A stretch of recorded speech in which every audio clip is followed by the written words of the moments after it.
Со овој амандман, како што кажав претходно,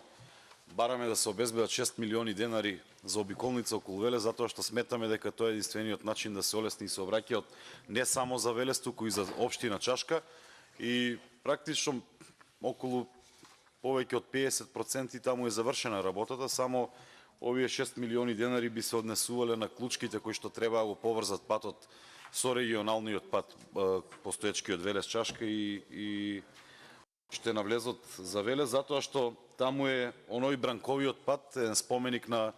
транзицијата, проектиран 1994-5 година,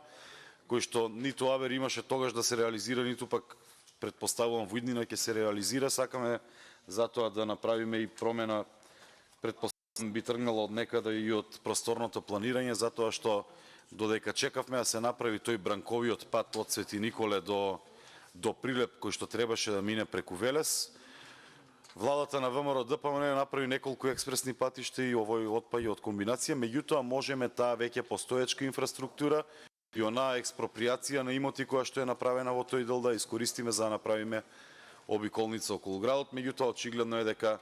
нема владата намера да помага посебно во општините каде што изгубија СДСМ катастрофално на последните локални избори. И од тука сакам уште еднаш да најавам, знам дека има програми и подпрограми тука и на ЈПДП и на сите останати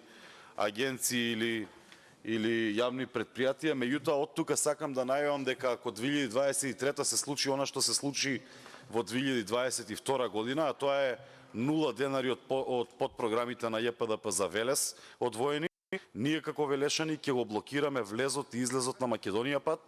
затоа што постојано се уништуваат патиштата во Велес, а Велес ништо не добива за надокнада, а околните општини каде што имаат градоначалници од СДСМ, например, еве споредбено